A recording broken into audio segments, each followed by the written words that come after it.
अब इस क्वेश्चन को ज़रा देखिए, यहाँ पे f दिया हुआ है, f is a subset of z cross z, या ये कह सकते हैं कि f is relation from z to z। ठीक, अब वो रिलेशन कैसा है, a b a plus b. ठीक, ए बी का रिलेशन ए प्लस बी के साथ, और ये ए बी दोनों कहाँ हैं, z से आएंगे। अब यहाँ पे ये कह रहा है कि क्या ये जो रिलेशन बना हुआ है क्या ये फंक्शन है। तो चलिए इसको चेक करते हैं। चेक करने के लिए हम सबसे पहले इसको फंक्शन के फॉर्मेट में लिखें, तो f of a b is equal to a plus b. ठीक, अब इसे चेक करने के लिए मैं एक एग्जांपल ले रहा हूँ। मैंने लिया let a is equal to 1 and b is equal to 6। अब ये ए बी की वैल्यू मैं यहाँ पे रखूँगा, तो मुझे क्या मिलेगा, f 1 into 6 is equal to 1 plus 6, तो f of 6 is equal to 7। ठीक है, फिर उसके बाद मैंने ए बी लिया, let a is equal to 2 and b is equal to 3। ठीक, अब ये ए बी की वैल्यू फिर मैं यहाँ पे रखूँगा, ये हो जाएगा 2 इंटू 3 2 प्लस 3, 2 इंटू 3 2 प्लस 3, ये मिल गया f of 6 is equal to 5 second. ठीक, अब यहाँ पे हम देख रहे हैं इस तरीके से बहुत सारे एग्जांपल हम सेट कर सकते हैं।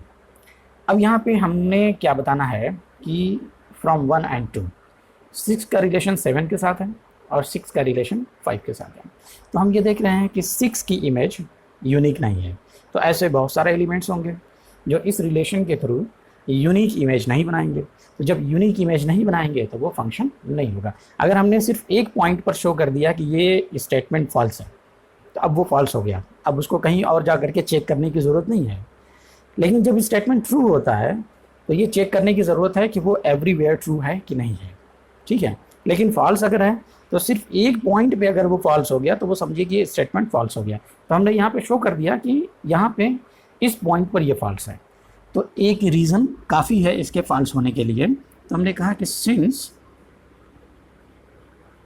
Image of 6 is not unique, ठीक है, therefore f is not a function।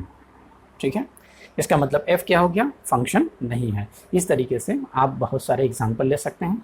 A B आपको ऐसा लेना है कि मल्टीप्लाई करने पर सेम वैल्यू बने, लेकिन ऐड करने पर डिफरेंट वैल्यू बननी चाहिए। तो हमने यहाँ पे ए बी हमने 6 का फैक्टर लिया, 6 का फैक्टर 1 6, ठीक है, 2 3, और यहीं से हमने शो कर दिया। आप 6 के फैक्टर की जगह पे 12 का फैक्टर ले सकते हैं, 9 का फैक्टर ले सकते हैं, कुछ भी ले सकते हैं। ठीक है, और भी बहुत सारे नंबर्स हैं जिनके अगर मोर देन 1 फैक्टर अगर बनता है तो मोर देन 1 फैक्टर बनेगा, तो मल्टीप्लाई करने पर वैल्यू सेम आएगी लेकिन ऐड करने पर डिफरेंट वैल्यू आएगी। ठीक है, ओके, तो इस तरीके से हमने शो किया कि ये जो रिलेशन है ये फंक्शन नहीं है। चलिए अब हम चलते हैं अपने नेक्स्ट क्वेश्चन पर।